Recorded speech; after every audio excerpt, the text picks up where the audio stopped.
Good morning class.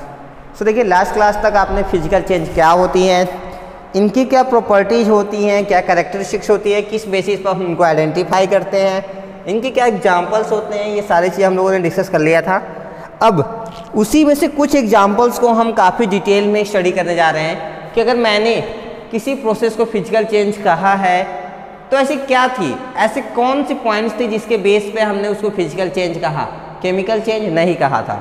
तो आइए आज की हेडिंग होगी आपकी सम टिपिकल फिजिकल चेंजेस। फिर उसके बाद पहला, this is your first point. इस पर मेंशन नहीं है लेकिन आप मेंशन कर लेंगे और आप अपनी हेडिंग यहाँ तक बनाएंगे। Dissolution of a solid in a liquid is a physical change. अब कोई भी सॉलिड को लेके लिक्विड सॉल्वेंट में मिक्स कर दें, so this is the example of what physical change.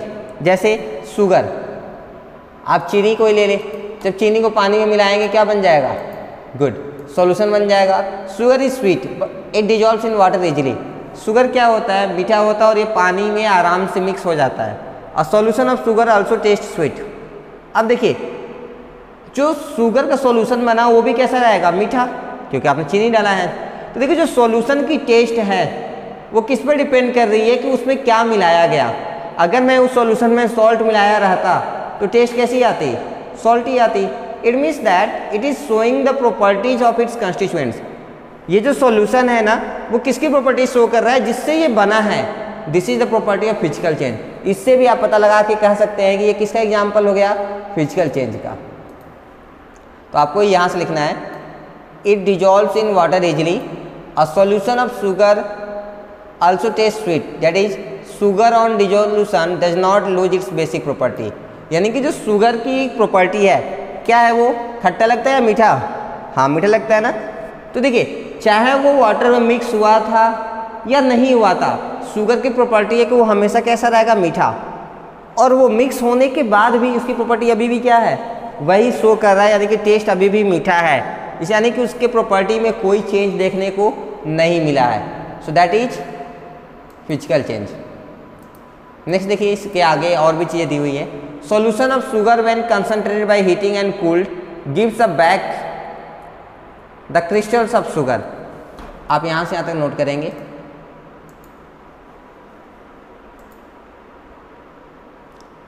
यहाँ तक अब देखिए ये जो सॉल्यूशन होते हैं, जो भी शुगर का सॉल्यूशन आपने मिला के बनाया शुगर और वाटर को, अगर आप उसको वापस से हीट करें, ठीक है, तो क्या होगा, वाटर वेपर बन के उड़ जाएगा, या फिर आप उसको चाहे तो अलग जगह स्टोर करके उसको वापस से लिक्विड बना सकते हैं। और जिस कंटेनर में आपने उसको हीट किया है उस कंटेनर में आपको शुगर के पार्टिकल्स देखने को मिलते हैं। These crystals are also sweet in taste. जो क्रिस्टल्स यानी जो सॉलिड मिलता है आपको कंटेनर में, अगर आप उसको भी टेस्ट करें तो वो भी मीठा ही रहेगा।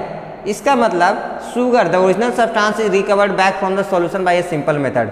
इस साल हम ये कह सकते हैं कि जो शुगर और वाटर का मैंने सॉल्यूशन बनाया था वो वापस से शुगर और वाटर अलग अलग हो गए। So this is the example of reversible change, जिसको हम फिजिकल चेंज कहते हैं।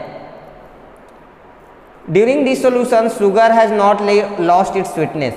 अब इस डिसोल्यूशन पूरे प्रोसेस में जो सॉल्यूशन ऑफ शुगर था वो भी स्वीट था, जो शुगर था वो भी स्वीट था, और इनको सेपरेट करने के बाद जो मुझे सॉलिड क्रिस्टल मिले वो भी स्वीट था। यानी कि किसी की प्रॉपर्टी चेंज नहीं हुई। It is recovered from its solution by crystallisation. Therefore the dissolution of sugar in water is a physical change. और इस तरह से मुझे वापस से शुगर के पार्टिकल्स मिल जाते हैं और उनकी प्रॉपर्टी सेम रहती है। तो हम कह सकते हैं कि ये जो चेंजेस है दैट इज रिवर्सिबल चेंज या फिजिकल चेंज होते हैं। तो बस यही चीज़ जो आपको पहले हमने एक्सप्लेन की थी वही आपको राइट करना था, तो आप बिल्कुल लोड ना लें। Next, this is our second example. Evaporation और vaporisation of water or any liquid is a physical change. हम जब कोई भी लिक्विड को हीट करते हैं तो एक टाइम के बाद वो क्या होता है, वेपर बनने लगता है। इस पूरे प्रोसेस को भी हम फिजिकल चेंज में ही रखते हैं। क्यों रखते होंगे, क्योंकि देखिए जब आपके पास वो लिक्विड होती है तो वो लिक्विड फॉर्म में रहती है, फिर जब आप उसको हीट करते हैं तो किस फॉर्म में कन्वर्ट हो जाती है, गैस फॉर्म में। यानी कि उसका फिजिकल स्टेट बदल जाता है। बाकी प्रॉपर्टी अभी भी वही रहती है, that's why that is a physical change. आइए इसमें देखते हैं आपको लिखना क्या है। When water is heated to boiling it gets converted into vapour. जब हम पानी को इतना हीट करें कि वो बॉयल करना शुरू कर दे तो क्या होता है, वो धीरे धीरे वेपर में कन्वर्ट होने लगता है। Next, the vapour so formed when condensed और cooled gives back liquid water. और जो वेपर बना अगर आप उसको स्टोर करके वापस से ठंडा कर दें तो फिर से वापस उसी लिक्विड में कन्वर्ट हो जाता है। तो देखिए ये चेंजेस कैसा हुआ, रिवर्सिबल है इरिवर्सिबल? रिवर्सिबल चेंज है, टेम्पररी चेंज है। So this is the example of physical change. उसके साथ साथ the condensed water has all the properties of the original water. अब ये जो पानी जो आपने एक नया कंडेंस करके यानी जो वेपर से पानी बनाया उसकी प्रॉपर्टी वापस से जिससे आपने वेपर बनाया था उसकी प्रॉपर्टी से बिल्कुल मैच करेगी, यानी कि उसकी प्रॉपर्टी में कोई भी चेंज नहीं आया है। दैट्स वाई आप यहाँ से लिखेंगे उसको छोड़ के, सो द इवापोरेशन और vaporisation of water or any other liquid is a physical change. सही है। अब हमें कुछ टर्म्स याद रखने हैं, ये तो आपने कर लिया यहाँ तक। चलिए वो टर्म्स क्या है हम बात करते हैं। पहला, the slow conversion of a liquid into its vapour is called evaporation. अगर लिक्विड धीरे धीरे वेपर में कन्वर्ट होता है तो उसको हम बोलते हैं इवापोरेशन, जबकि अगर वही लिक्विड काफ़ी तेज़ी से गैस में कन्वर्ट होता है या वेपर में कन्वर्ट होता है तो हम उसे बोलते हैं वेपराइजेशन। और इवापोरेशन एनी टाइम किसी भी टेम्परेचर होता रहता है। जैसे कि अभी आपके फ्लोर पे अगर पानी गिर जाए, ठीक है, तो आप देखेंगे थोड़ी देर बाद वो सूख जाता है, यानी कि वहाँ पे क्या हो गया, इवापोरेशन। लेकिन अगर आपको उसका वेपराइजेशन कराना होता तो आपको प्रॉपर स्टोव पे ले जाके गैस स्टोव पे रखना होगा, उसको आधे घंटे तक बहुत ज़्यादा टेम्परेचर पे हीट करना होगा, वो बॉयल करना स्टार्ट करेगा, उसके बाद वो धीरे धीरे वेपर में कन्वर्ट होगा। यानी कि जब आप बॉइलिंग टेम्परेचर पे लाके किसी चीज़ को लिक्विड से गैस में कन्वर्ट कराते हैं तो इस प्रोसेस को हम बोलते हैं वेपराइजेशन। जबकि अगर वो किसी भी टेम्परेचर पे लिक्विड से गैस में कन्वर्ट हो रहा है so that is known as evaporation. तो आप दोनों का अंतर याद रखेंगे। Next one is evaporation takes place at all temperatures. At room temperature it is slow, evaporation is faster at higher temperature. Evaporation हर एक टेम्परेचर पे होता रहता है। हाँ, अगर टेम्परेचर कम है तो स्लो होगा, टेम्परेचर फास्ट होगा तो तेज होगा, ये तो सबको पता है। क्योंकि जब टेम्परेचर ज़्यादा हो, यानी गर्मी के दिन में एक बूंद पानी गिराइए तो वो जल्दी सूखेगा, या ठंडी के दिनों में, जाहिर सी बात है गर्मी के दिन में जल्दी सूख जाता है क्योंकि टेम्परेचर ज़्यादा होता है। Next, when a liquid is converted into its vapour at its boiling point the process is called vaporisation. वही चीज़ कही गई है, अगर कोई लिक्विड वेपर में कन्वर्ट होता है बॉइलिंग टेम्परेचर पे, यानी कि 100 डिग्री सेल्सियस टेम्परेचर, आपने उसको बहुत ज़्यादा आधे घंटे तक 1 घंटे तक उसको लगातार आप गैस पे हीट कर रहे हैं और वो उबलने लगता है और उबलते उबलते वो गैस में बदल रहा है, so that is known as vaporisation. तो एक चीज़ आपको याद रखना है, इवापोरेशन किसी भी टेम्परेचर पे होता रहता है, जबकि वेपराइजेशन के साथ ऐसा नहीं है, उसको एक फिक्स टेम्परेचर चाहिए तभी वो इस पे काम करता है। नेक्स्ट देखिए, when a liquid is converted into its vapour eight boiling point, ये तो हो गया ना 10। इसका मतलब हम क्या कर सकते हैं, यहाँ से आप लिखेंगे evaporation and vaporisation are similar process. हाँ, इवापोरेशन और वेपराइजेशन का जो प्रोसेस है, एक्चुअल आउटपुट है वो तो बिल्कुल सेम है, क्या है वो, लिक्विड को गैस बनाना। लेकिन इवापोरेशन के लिए आपको फिक्स टेम्परेचर नहीं चाहिए, आप कोई भी टेम्परेचर लेके आइए, धीरे धीरे ही सही वो काम करता रहेगा। लेकिन वेपराइजेशन के साथ ऐसा नहीं है, वेपराइजेशन को जो उसको एक फिक्स्ड अमाउंट ऑफ टेम्परेचर चाहिए, जब आप उसको उतनी हीट देंगे तभी वो लिक्विड को गैस बदलेगा, अदरवाइज वो लिक्विड को गैस में नहीं बदलेगा। अब हम बात करेंगे इवापोरेशन के बारे में। तो इवापोरेशन डिपेंड्स अपॉन, जो इवापोरेशन है ना वो 2-3 चीज़ों पे डिपेंड करती है। पहला, टेम्परेचर ऑफ द सराउंडिंग, आसपास का टेम्परेचर क्या है, अगर टेम्परेचर ज़्यादा है तो इवापोरेशन क्या होगी, फास्ट होगी। दूसरा, surface area of the liquid, वो जिस कंटेनर में रखा गया है वो कंटेनर छोटा है, बड़ा है या ज़्यादा बड़ा है। कंटेनर अगर ज़्यादा बड़ा होगा तो इवापोरेशन उतना तेज होगा। नेक्स्ट है wind speed at the place, वहाँ पे जो हवाएं चल रही है उसकी क्या स्पीड है, अगर स्पीड ज़्यादा होगी तो भी इवापोरेशन तेज होगा। चलिए ये एक्स्ट्रा पॉइंट्स थी जो कि आपको सिर्फ ध्यान रखनी है, आगे आपके काम आते रहेंगे। This is our third example, that is melting of a solid and freezing of a liquid are physical change. चाहे आप सॉलिड को मेल्ट करा के लिक्विड बना दें या लिक्विड को कूल करके क्या बना दें, solid, this is also the example of physical change. तो आप पूरी हेडिंग यहाँ तक कंप्लीट डाल लेंगे। ठीक है, उसके बाद when a solid substance is heated, जब कोई भी सॉलिड सब्सटेंस को हीट किया जाता है, it gets change into its liquid form, तो क्या होता है, वापस से लिक्विड में कन्वर्ट हो जाता है। जबकि when a liquid is cooled, जब हम लिक्विड को ठंडा करते हैं, it gets change to its solid form, तो ये वापस से सॉलिड यानी कि हाँ वापस से पुराने कंडीशन में लौट जाता है। तो देखिए सॉलिड को हीट किया लिक्विड, फिर लिक्विड को ठंडा किया सॉलिड, ये क्या है, रिवर्सिबल चेंज है।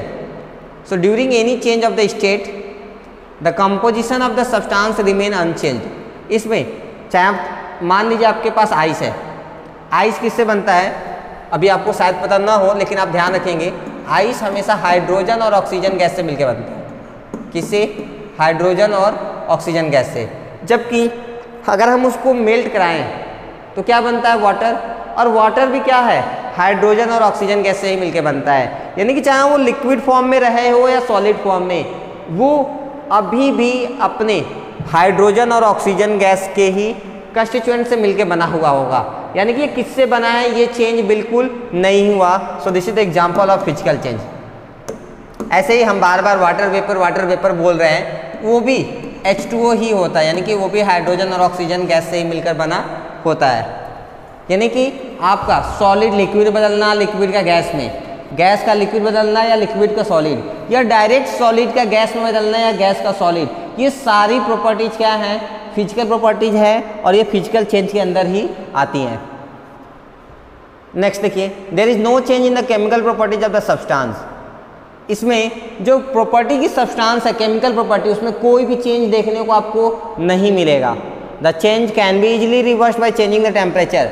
आप टेम्परेचर बदल के सॉलिड को लिक्विड या वापस से लिक्विड को सॉलिड में कन्वर्ट कर सकते हैं। Thus the melting of a solid and the freezing of a liquid are physical changes.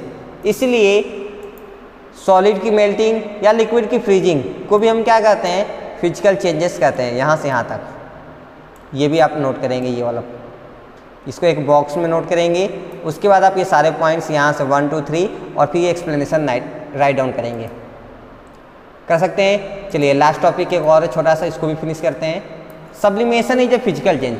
Sublimation क्या होता है, it is the process in which a solid directly converts into gas और a gas directly converts into a solid. यानी बहुत सारे ऐसे process होते हैं जहाँ पे अगर आप सॉलिड को हीट करें तो लिक्विड में ना बदल के डायरेक्ट गैस में कन्वर्ट हो जाते हैं, या गैस को ठंडा करें तो लिक्विड में ना आके डायरेक्ट सॉलिड में कन्वर्ट हो जाती हैं। They are known as sublimation. और ये जो सब्सटेंस होते हैं उनको हम बोलते हैं सब्लिमेट्स। अगर हम एग्जाम्पल के तौर पे बात करें तो कैम्फर, आपने कपूर देखा होगा घर पे, अगर नहीं देखा है तो आप अपने मम्मा से बात करिए, जो पूजा करते हो आप उनसे बोलिए कि कभी कपूर जलाएं तो आपको दिखाएं। आप देखेंगे जब कपूर को जलाया जाता है, पहले बात तो कपूर सॉलिड होता है, जब उसको जलाया जाता है वो डायरेक्ट गैस में कन्वर्ट होता है, यानी कोई लिक्विड में चेंज नहीं होता। अगर आप उस गैस को इकट्ठा कर लें, आप ट्राई नहीं करेंगे क्योंकि आपसे पॉसिबल नहीं है। हाँ, लैब में पॉसिबल होती है, लैब में की जाती हैं। तो लैब में ये चीज़ देखा गया है कि लैब में जब उस गैस को इकट्ठा किया गया और उस गैस को वापस से ठंडा किया गया तो फिर से कपूर में कन्वर्ट हो गया। इसी तरह आयोडीन होते हैं, नेफ्थलीन बॉल्स होती हैं, ऐसे बहुत सारे ऑप्शंस होते हैं। जैसे नेफ्थलीन बॉल्स आपको कहाँ मिल जाएंगे, आप मम्मा से पूछेंगे अपने तो उनको पता होगा कि जब कोई नया कपड़ा खरीद के आता है, नया बैग या सूटकेस खरीद के आता है तो उसमें कुछ टैबलेट्स पड़ी होती हैं।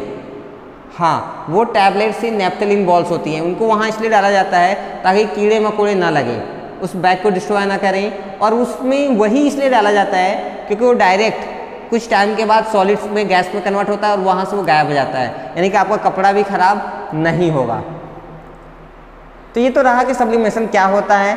अब हम आगे बात करते हैं। During sublimation a solid substance when heated change into vapour form and the vapour on cooling gives back the substance in the solid form. Sublimation वो प्रोसेस है जिसमें एक सॉलिड को हीट करने पर डायरेक्ट गैस बनता है, या एक गैस को ठंडा करने पर डायरेक्ट वो सॉलिड बनता है। तो आप इसको भी नोट कर लेंगे ताकि आपको याद रह जाए।